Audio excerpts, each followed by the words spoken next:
right, ready for another deep dive? Always. Today we're tackling Napoleon Hill's How to Own Your Own Mind. Ooh, that's a good one. Yeah, you guys sent in some sources about it, and, well, you know Hill, Well, right? yeah, famous for those success principles. Exactly, but this book, it's not just thinking positive. It's like organizing your thoughts to actually get what you want. Like a mental Marie Kondo. Kinda. Like a mental upgrade, seriously. We've got 2 YouTube summaries to work with, each a little different, so let's dive in. Okay, so what strikes me right away is how Hill uses these terms we usually think of as like artsy, like creative vision, but he makes it crucial for everyone. Oh, I see. So it's not just for like painters and stuff. Nope.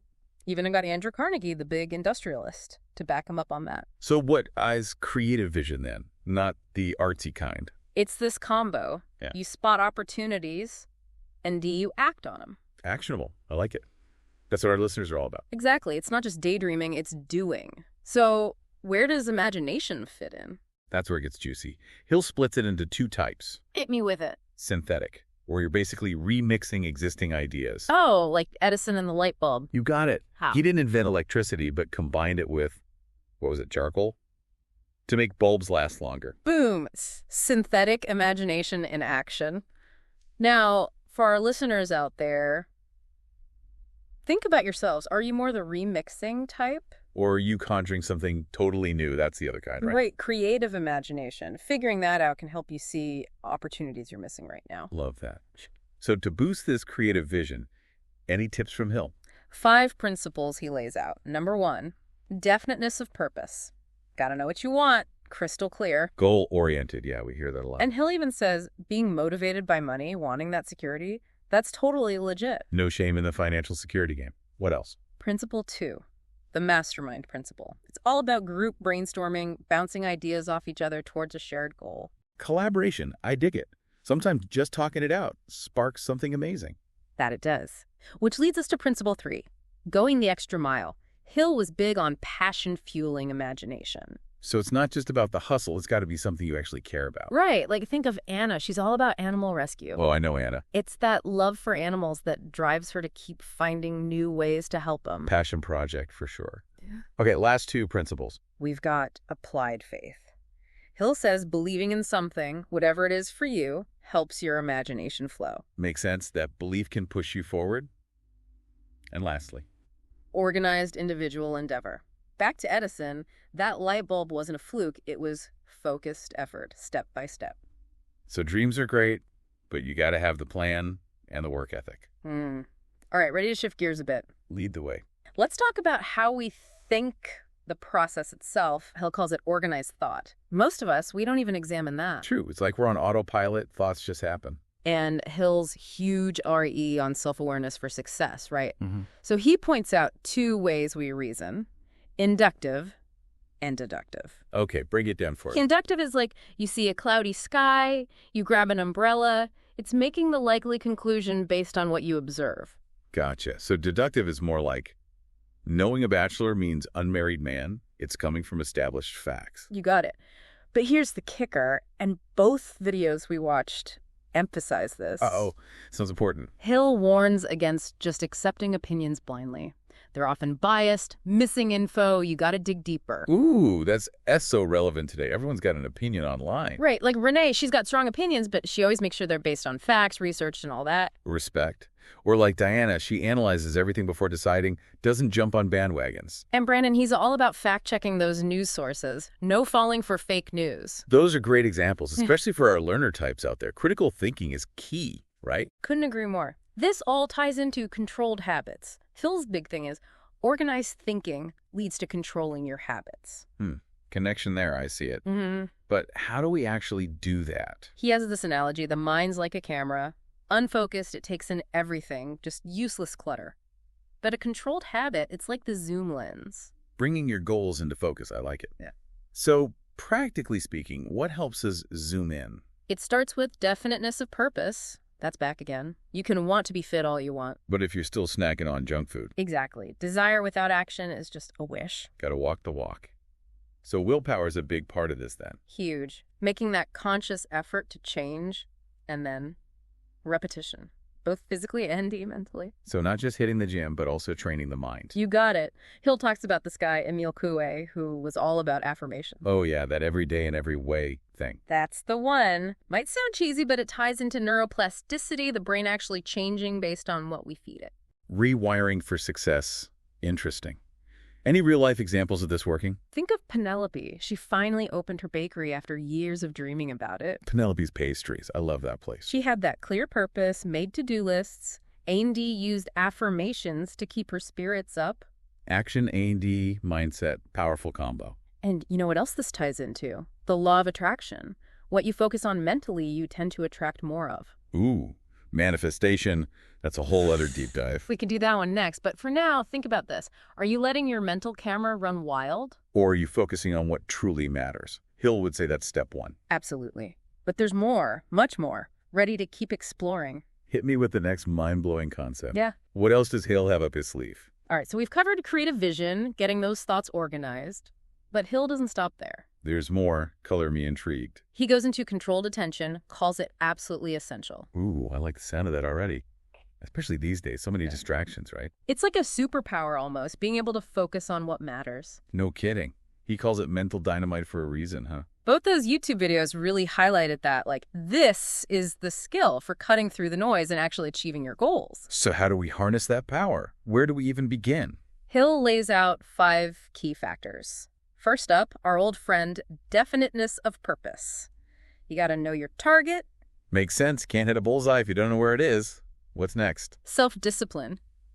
This one's about managing your emotions, not letting fear or doubt just paralyze you. Oh, that one hits home. Fear definitely holds me back sometimes. We all feel it. The trick is not letting it control us, which leads to factor 3, controlled attention itself, like laser focus on the goal, blocking out distractions. Easier said than done in this day and age, but Yeah. I'm seeing how these pieces fit together now. So clear purpose, control those emotions, then focus. What are the last 2? Number 4 is auto-suggestion. Basically, instead of waiting for inspiration, you brainstorm, actively generate ideas. That's way better than just hoping a good idea pops up, right? Exactly, you take charge. And finally, willpower. This is what fuels persistence, even when you hit setbacks. So it's about pushing through those tough moments, not giving up. How do these all play out in a real-life scenario, though? Okay, imagine Harold, total financial crisis, needs rent money, ASAP. Yikes. Stressful. Instead of panicking, he uses that definiteness of purpose, declares he will find the money. Starting with the right mindset, I see. Then self-discipline kicks in. He calms down, focuses on solutions, not the problem itself. Controlled attention. He devotes all his energy to figuring this out. And then comes the brainstorming, right? The auto-suggestion. You got it. He's coming up with ways to make quick cash, offering handyman services, tutoring, anything. And it's his willpower that keeps him going, even when he gets rejected. He knows if he keeps pushing, he'll find a way. Wow, seeing those 5 factors in action like that really drives it home. And you know, those videos brought up some big names who embodied these principles. Thomas Edison, for one. He really credited his success to this kind of focused thought. Edison, yeah, famous for his work ethic and all that. He was all about concentrating so hard on the goal that impossible basically vanished. Powerful stuff. And Alexander Graham Bell, the telephone guy, didn't just invent it overnight. He had to keep trying, persist. Persistence, that's a theme for sure. It's inspiring to see these principles in action throughout history, you know. Okay, so controlling our attention, got it. What other game changers does Hill have for us? Well, both videos pointed to specialization, something Andrew Carnegie was a huge advocate for. Carnegie? The steel magnate. I know the name. He believed focusing deeply on one field, that's what boosts your chances of success. So for him, all his energy went into steel, mastering that industry. Precisely. But now you might be thinking, what about those careers that need a bunch of different skills? Yeah, not everyone fits neatly into one little box, right? And even then, specialization exists. Think of like a retail company. You got managers for clothes, for electronics, for sporting goods. Each one's an expert in their area. Or in any corporate job, you've got separate departments. Finance, marketing, HR, they all specialize. Exactly. So even within something broad, specialization's key for success. I'm following you. But what if someone's not sure what to specialize in yet? That's not a bad thing. Use that time to build those transferable skills. Yeah. Communication, teamwork, self-discipline, those are valuable no matter what. Good point. It's never too late to change direction either.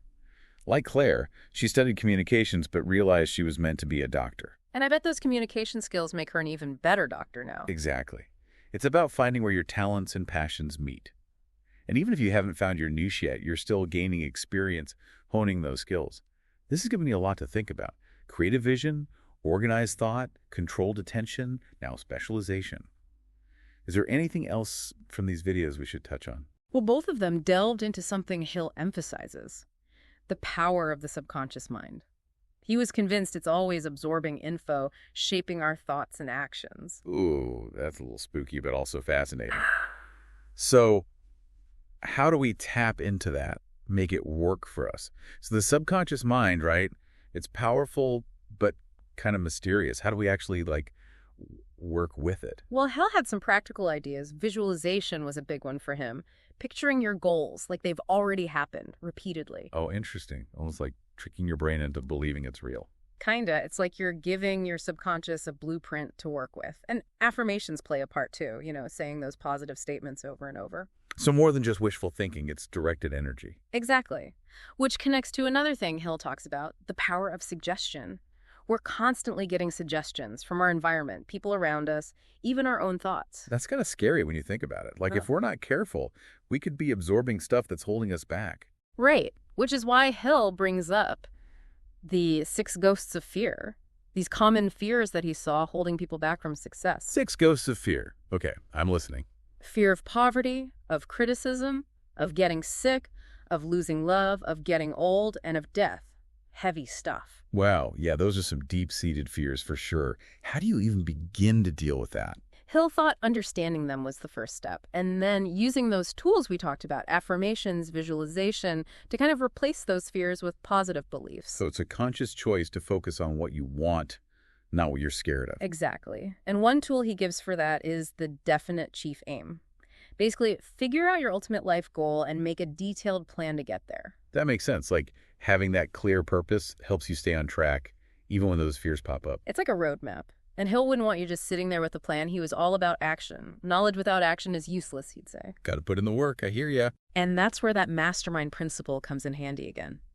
Having those supportive people around you keeps you accountable, motivated. Like a built-in cheering section. Okay, so much good stuff here. Anything else from those videos we should hit before we wrap up? One last thing. Both videos emphasized Hill's law of compensation. The idea is we're compensated in life based on how much value we provide to others. So it's not just about personal gain. It's about contributing something to the world. Exactly. Hill believed in using your talents to make a positive impact. It's about giving back. Man, this has been an amazing deep dive. We've gone from creative vision to organized thought, controlled attention, specialization, even the subconscious mind, facing our fears and giving back to the world. It's a lot to take in. And remember, these were just YouTube summaries. Hill's book goes even deeper, so if you're ready to really explore these ideas, pick up the book. We'll link it in the show notes. There's a whole world of wisdom in there waiting to be discovered. And on that note, I think that's a wrap for today. But this is just the beginning, folks. Keep learning, keep growing. And most importantly, keep striving to become the best version of you. Couldn't have said it better myself. Thanks for joining us on this incredible deep dive. We'll catch you next time for more fascinating explorations. Until then, keep those minds sharp